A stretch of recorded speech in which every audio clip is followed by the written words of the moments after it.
நமது மெய்ப்பரும் நமது மீட்பரும் நமது ஆண்டவருமாகிய இயேசு கிறிஸ்துவில் பிரியமான உறவுகளே, நாள்தோறும் வத்திக்கான் வானொலியின் நிகழ்ச்சிகளை அருள் ஒளி இணையதளம் வழியாக உங்களுக்கு நாங்கள் ஒளிபரப்புகின்றோம். உங்களுக்காக தொகுத்து வழங்குபவர் உங்கள் அன்பு சகோதரன் பேசாலை தாஸ்.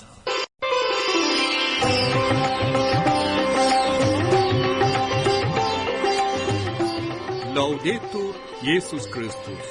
இயேசு கிறிஸ்துவுக்கு புகழ்.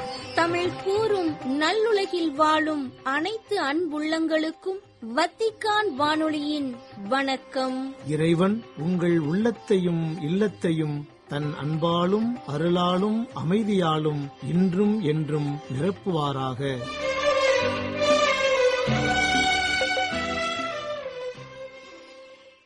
அன்பு நெஞ்சங்களே, இன்று யாம் உங்களுக்கு வழங்க விருப்பன தடம் தந்த தகைமை, வாரம் ஓர் அலசல் மற்றும் செய்திகள்.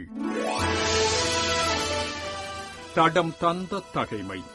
தட்டுங்கள், உங்களுக்கு திறக்கப்படும்.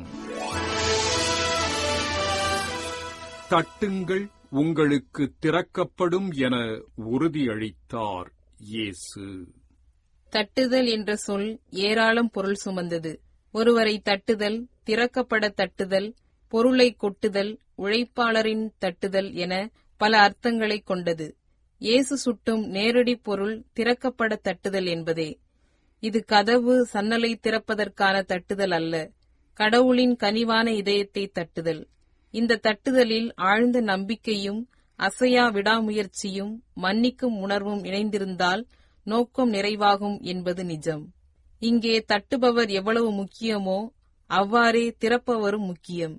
இக்கால சூழலில் ஏழைகள், ஆதரவற்றோர், தொழிலாளர்கள், புலம்பெயர்ந்தோர், பட்டியலினத்தார், பெண்கள், முதியோர், மாற்றுத்திறனாளர், மாணாக்கர், மூன்றாம் பாலினத்தார் என்பவர்களெல்லாம் தங்கள் நியாயமான கோரிக்கைகளோடு அரசை தட்டிக்கொண்டே நிற்கின்றனர். செவிமடுக்காமலும் திறக்காமலும் காலம் தாழ்த்தும் போது ஒடுக்கப்பட்டோராலே கதவு உடைக்கப்படும் என்பதே வரலாற்றுச் செய்தி. வறியவருக்கு திறக்காத கதவு வைத்தியருக்கு திறக்கும்.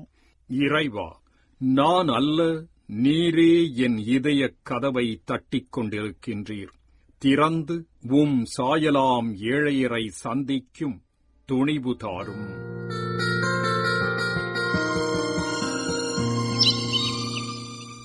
வாரம் ஓர் அலசல். ஜூலை 17 அனைத்துலக நீதி நாள்.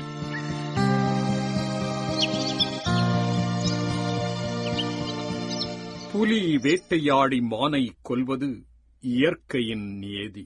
ஒரு விலங்கு தன் பசிக்குக் கொல்லும் இந்த நியதிகளுக்கு தீர்ப்பெழுதும் நீதிகள் இல்லை. ஆனால் மனிதன் அப்படி இல்லை. தன் இனமான மனிதனை ஏதோதோ காரணங்கள் சொல்லி தானே கொல்லும் சுயநலவாதியாக இருக்கின்றான். எனவேதான் சட்டங்களும் வரையறைகளும் கட்டுப்பாடுகளும் சரி தவறுகளும் நீதியும் கொண்டு ஒரு மனிதனின் செயல்பாடுகளை நாம் அளவிட வேண்டியிருக்கின்றது. கொஞ்சம் உற்று நோக்கினோம் என்றால் வெறும் இடமும் காலமும் மட்டுமே தீர்மானிக்கும் சரிகளும் தவறுகளும் தான் மனித வாழ்க்கையை நகர்த்திச் செல்கின்றன. அதாவது ஒரு செயலில் நியாய அநியாயங்களை முதலில் நாம் வாழும் இடம் தீர்மானிக்கிறது. எடுத்துக்காட்டாக, இந்தியாவில் சரியென பார்க்கப்படும் ஒரு வழக்கம் அமெரிக்காவில் தவறு என பார்க்கப்படலாம். இரண்டாவது, அதை காலமும் தீர்மானிக்கிறது.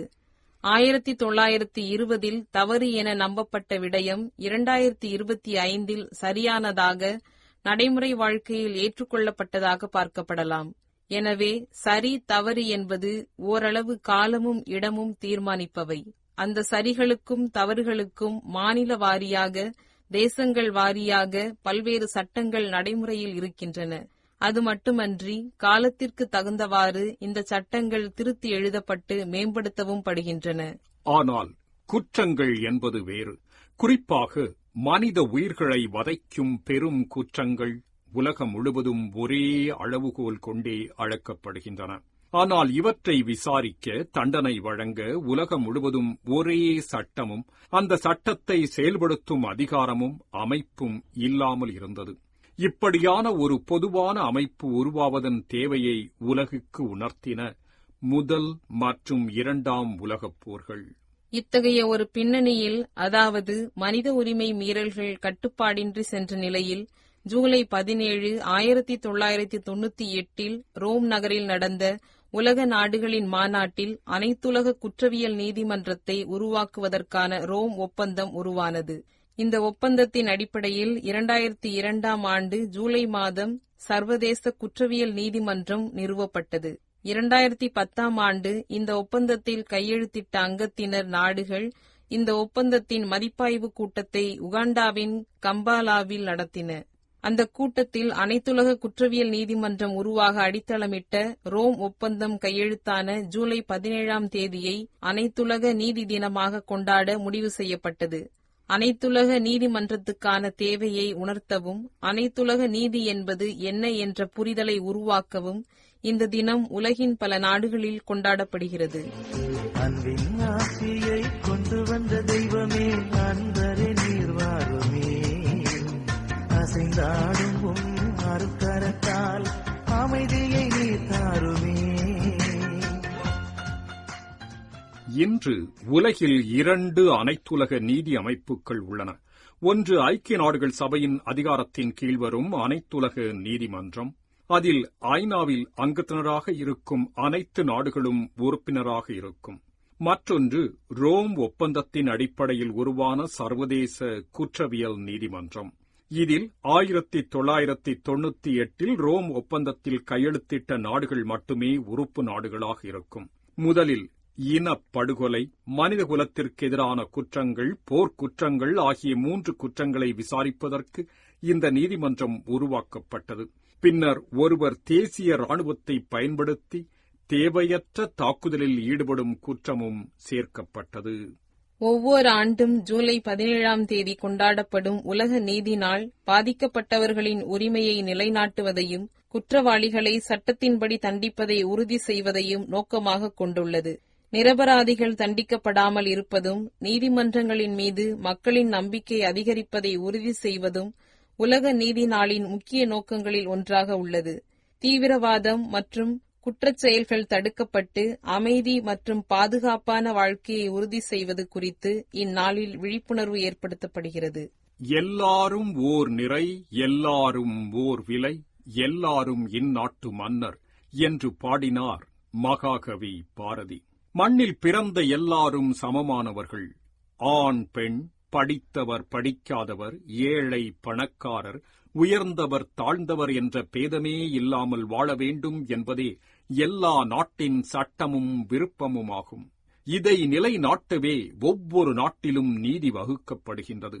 ஒரே ஒரு தனி மனிதனாக இருந்தாலும் அவனது உரிமைகள் மறுக்கப்படும்போது அந்த நாட்டின் சட்டம் அவனுக்கு நீதி வழங்குகின்றது. இதற்காகவே நீதிமன்றங்கள் செயல்படுகின்றன.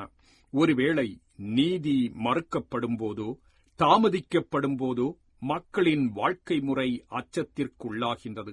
அவ்வேளைகளில் நாடுகளை தாண்டியும் பன்னாட்டு அளவிலும் ஒரு நாட்டுக்கான நீதியை பெற்றுக்கொள்ள சர்வதேச குற்றவியல் நீதிமன்றம் உள்ளது என்பதையும் அது நிச்சயம் நீதியை அளிக்கும் என்பதையும் நினைவுறுத்தவே இந்த உலக நீதி நாள் கொண்டாடப்படுகின்றது. புதுவாழ்வாய் புதுவளமாய் ஆண்டவரே அன்பை தர வேண்டும். புதுவாழ்வாய் புதுவளமாய் ஆண்டவரே அன்பை தர வேண்டும். போர் குற்றங்கள், இனப்படுகொலை, பெண்களுக்கு எதிரான குற்றங்கள் என்று பல வகையான குற்றச் செயல்களை பற்றி விசாரிக்க அனைத்துலக குற்றவியல் நீதிமன்றம் நெதர்லாந்தின் தி ஹாக் நகரில் செயல்படுகிறது. ஜூலை 17ஆம் நாளன்று பெண்கள் மீதான வன்முறைகள், இனப்படுகொலை, போர்க்குற்றங்கள் உள்ளிட்ட குற்றச் செயல்களை பற்றிய விழிப்புணர்வு நிகழ்ச்சிகள் உலகெங்கும் நடத்தப்படுகின்றன. இத்தகைய விழிப்புணர்வு நிகழ்ச்சிகள் குற்றம் நடக்கும் இடம் எங்கு இருந்தாலும் குற்றவாளிகள் தண்டனை அனுபவிக்க வேண்டும் என்பதற்கான உலகளாவிய உறுதியை பிரதிபலிப்பது மட்டுமல்ல, பாதிக்கப்பட்டவர்களுக்கு நீதி கிடைக்கச் செய்வது மற்றும் முன்னெச்சரிக்கையாக வன்முறைகளை தடுக்கும் நோக்கத்தையும் கொண்டுள்ளன. உலக நீதிக்கான தினம் என்பது ஒரு குற்றவாளி எங்கே இருந்தாலும் நீதியிலிருந்து அவன் தப்பிக்க இயலாது என்பதற்கான உறுதியை வலியுறுத்தும் நாள். ஏனெனில் நீதியின் வழியாகத்தான் அமைதியை கொணர வேண்டும். நீதியற்ற தன்மை அமைதியற்ற சூழலை உருவாக்குகின்றது என்பது நாம் சொல்லித் தெரிய வேண்டியதில்லை. எங்கே நீதி நசுக்கப்படுகின்றதோ, புறக்கணிக்கப்படுகின்றதோ, அங்கே அமைதி தன் அமைதியை இழக்கின்றது, வாழ்வும் அர்த்தமிழக்கின்றது.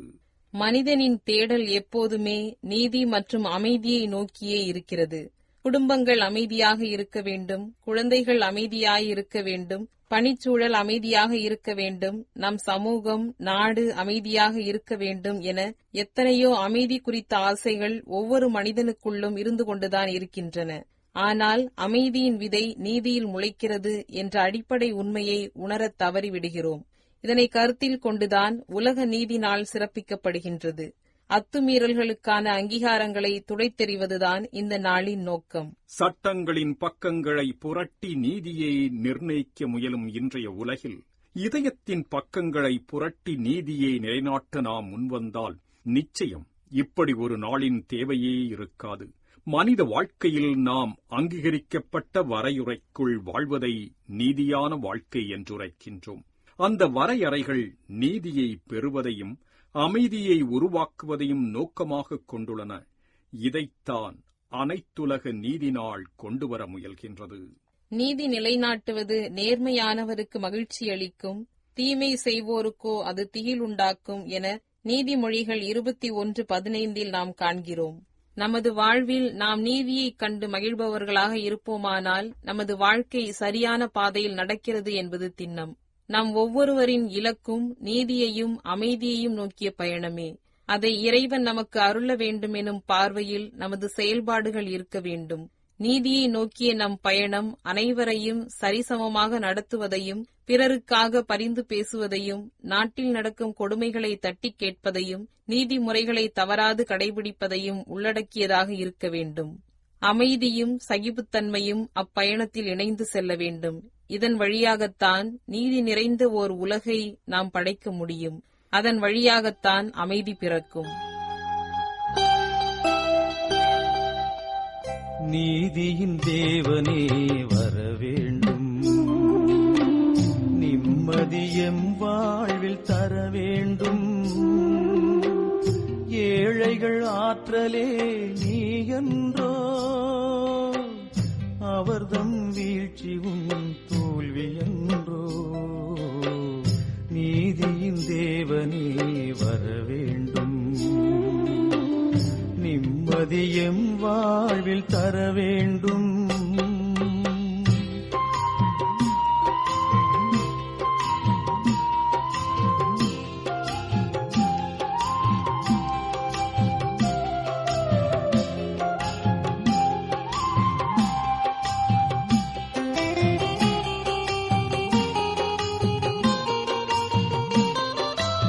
உறங்காமல் ஓயாமல் உழைக்கின்றோம், உலகை எம் வியர்வைகளால் நனைக்கின்றோம்.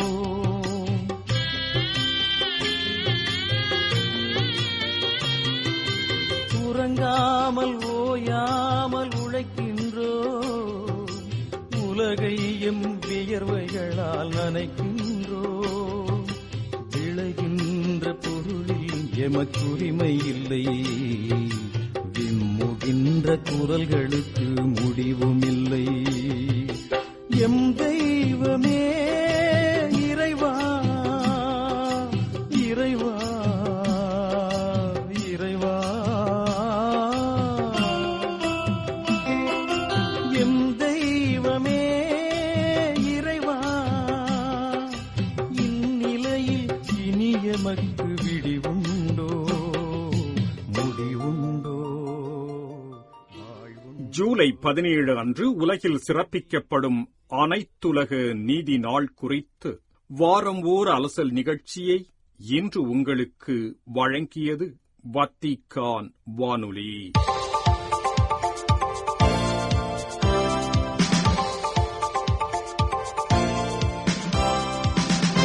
செய்திகள். கடவுள் நம்மேல் கொண்ட பார்வையை நாம் மற்றவர்களிடத்தில் கொண்டிருக்க வேண்டும் என்றும், நல்ல சமாரியராகிய இயேசு நமது காயங்களை குணப்படுத்த வந்தார், அன்பு, இரக்கம் எனும் எண்ணெயினை நம்மேல் ஊற்றினார் என்றும் கூறினார் திருத்தந்தை 14ஆம் லியோ. ஜூலை 13 ஞாயிற்றுக்கிழமை கஸ்தல் கந்தோல்ஃபோவில் உள்ள வில்லா நோவா தூய தோமா திருப்பீட பங்குத்தளத்தில் திருப்பலி நிறைவேற்றி மறையுரையாற்றிய போது இவ்வாறு எடுத்துரைத்த திருத்தந்தை 14ஆம் லியோ அவர்கள் லூக்கா நற்செய்தியில் இடம்பெறும் நல்ல சமாரியர் ஊமை குறித்த கருத்துக்களையும் பகிர்ந்து கொண்டார். நல்ல சமாரியரைப் போல கிறிஸ்து நம்மை அன்பு செய்கின்றார், நம்மை பாதுகாக்கின்றார். அவரைப் போல பிறரை அன்பு செய்யவும் பாதுகாத்து பராமரித்து இரக்கமுள்ளவர்களாக வாழவும் நாம் ஒவ்வொருவரும் அழைக்கப்படுகின்றோம் என்பதை நமது வாழ்க்கையின் ஆழத்தில் நாம் கண்டடைகின்றோம் என்றும் எடுத்துரைத்தார் திருத்தந்தை.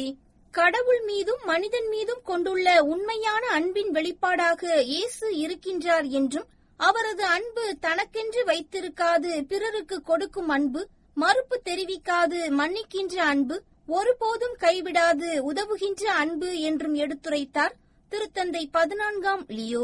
ஜூலை 13 ஞாயிற்றுக்கிழமையன்று கஸ்தல் கந்தோல்ஃபோ திருத்தந்தையர் கோடை விடுமுறை இல்லத்தின் நுழைவாயில் அருகே இருந்து லிபர்தா வளாகத்தில் கூடியிருந்த மக்களுக்கு வழங்கிய மூவேளை ஜெப உரையின் போது இவ்வாறு எடுத்துரைத்தார் திருத்தந்தை 14ஆம் லியோ. போதகரே, நிலை வாழ்வை உரிமையாக்கிக் கொள்ள நான் என்ன செய்ய வேண்டும் என்று இயேசுவிடம் கேட்கும் திருச்சட்ட அறிஞரின் கேள்வியுடன் ஆரம்பமாகும் இன்றைய நற்செய்தி வாசகமானது மீட்பிற்கான விருப்பம், தோல்வி, தீமை மற்றும் இறப்பு இல்லாத வாழ்க்கைக்கான அவரின் விருப்பத்தை வெளிப்படுத்துகின்றது என்றும் கூறினார் திருத்தந்தை. புதிய அருளாளர் லிக்கரியோனே மே அவர்கள் கடினமான சூழ்நிலையிலும் கல்வி மற்றும் மேய்ப்பு பணியினை துணிவுடன் ஆற்றியவர் என்றும் மாரிஸ்ட் சபை அருள் சகோதரரான அவரது மறைசாட்சிய வாழ்வானது இளைஞர்களுக்கான கல்வி பணியில் செயல்படுபவர்களுக்கு ஒரு தூண்டுதலாக இருக்கட்டும் என்றும் கூறினார் திருத்தந்தை 14ஆம் லியோ. ஜூலை 13 ஞாயிறு கஸ்தல் கந்தோல்ஃபோ லிபர்தா வளாகத்தில் கூடியிருந்த மக்களுக்கு வழங்கிய ஞாயிறு மூவேளை ஜெப உரையின் இறுதியில் எடுத்துரைத்த ஜெப விண்ணப்பங்களின் போது இவ்வாறு கூறிய திருத்தந்தை 14ஆம் லியோ அவர்கள் 1909ஆம் ஆண்டு கிறிஸ்தவ நம்பிக்கைக்காக துன்புறுத்தப்பட்டு கொலை செய்யப்பட்டவரும் ஜூலை 12 சனிக்கிழமை பர்சலோனாவில் அருளாளராக உயர்த்தப்பட்டவருமான அருளாளர் லிக்கரியோனே மே அவர்கள் போல வாழ வலியுறுத்தினார். அமைதிக்காக ஜெபிக்க மறக்க வேண்டாம். வன்முறை மற்றும் போர் காரணமாக துன்பத்திலும் தேவையிலும் இருக்கும் மக்கள் அனைவருக்காகவும் ஜெபிக்க மறக்கக்கூடாது என்றும் வலியுறுத்தினார் திருத்தந்தை. கிறிஸ்துவை தினமும் பின்பற்றுவதன் வழியாகவும் ஒவ்வொரு நாளும் திரு அவைக்கு பணியாற்றுவதன் வழியாகவும் இளம் அருள்பணித்துவ மாணவர்கள் தங்களது அழைத்தல் வாழ்வை மகிழ்வுடன் வாழ்கின்றார்கள் என்றும் தெரிவித்தார் அருள் தந்தை அலெசாந்திரோ பிராந்தி. ஜூலை 13 ஞாயிறன்று கிழக்கு திமோரின் திலியில் உள்ள புனித பேதுரு பவுல் குருத்துவ இல்லமானது 25வது ஆண்டு வெள்ளி விழாவை கொண்டாடிய நிலையில் அவ்வெள்ளி விழா திருப்பலியில் பங்கேற்று அருள் பணித்துவ மாணவர்களை சந்தித்த போது இவ்வாறு எடுத்துரைத்தார் திருத்தூதர் பேதுரு திருப்பீட செயல்களுக்கான அலுவலர் அருள் தந்தை அலெசாந்திரோ பிராந்தி. வெள்ளி விழா திருப்பலிக்கு மலியானா மறைமாவட்ட ஆயரும் கிழக்கு திமோர் ஆயர் பேரவையின் தலைவருமான ஆயர் நொபெர்டோ தோ அமரல் அவர்கள் தலைமையேற்றார். பக்காவு மறைமாவட்ட ஆயர் லியோனார்டோ மரியா ஆல்வேஸ் அவர்களும் உடனிருந்து திருப்பலியினை நிறைவேற்றினார்.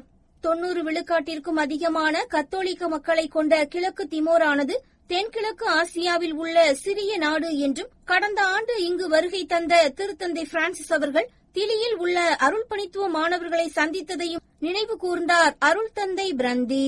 குழப்பத்தின் மத்தியில் கடவுளின் இரக்கமுள்ள பார்வை மனிதனின் மாண்பை மீட்டெடுக்கின்றது என்றும் மீட்பின் நம்பிக்கையை உருவாக்கும் புதிய ஆடையை மனித உள்ளத்திற்குள் நெய்கிறது என்றும் வத்திக்கான் செய்திகளுக்கு எடுத்துரைத்தார் அருள் சகோதரி மரிய மார்த்தே பிளாசியூஸ். ஹெய்டியில் உள்ள அருள் சகோதரிகள் தங்கள் வாழ்க்கையை துன்புறும் மக்களின் நலவாழ்வு, கல்வி மற்றும் உளவியல் பணிக்காக அர்ப்பணிக்கின்றனர் என்றும் மக்களுக்கு தாங்கள் ஆற்றும் உதவி சிறியதாக இருந்தாலும் கடவுளால் அதனை பல மடங்கு இரட்டிப்பாக்கி துன்பத்தை நம்பிக்கையாகவும் அற்புதங்களாகவும் மாற்ற முடியும் என்றும் கூறினார் அருள் சகோதரி மரிய மார்த்தா பிளாசியோஸ். அன்னை மரியா ஒற்றுமைக்கும் இறையாட்சிக்கும் ஒரு சிறந்த எடுத்துக்காட்டு என்றும் அன்னை மரியின் விழாவில் இஸ்லாமிய சகோதரர்களின் பங்கேற்பு ஒன்றிப்பின் சிந்தனைகளை பிரதிபலிக்கிறது என்றும் கூறினார் ஆயர் மாக்சிமோஸ் ரேகூஸ். நேயர்களே, இத்துடன் வத்திக்கான் வானொலியின் தமிழ் ஒலிபரப்பு நிறைவு பெறுகின்றது. தொடர்வது அதன் மலையாள நிகழ்ச்சிகள். உங்களது ஆர்வமுள்ள செவிமடுத்தலுக்கு நன்றி, வணக்கம். இதுவரையில் நீங்கள் செவியுற்றது வத்திக்கான் வானொலியின் இன்றைய நிகழ்ச்சிகள். மீண்டும் மற்றொரு வத்திக்கான் வானொலி நிகழ்ச்சியில் உங்கள் அனைவரையும் சந்திக்கும் வரை அன்பு விளைவிட்டுச் செல்வது உங்கள் அன்பின் பேசாலை தாஸ்.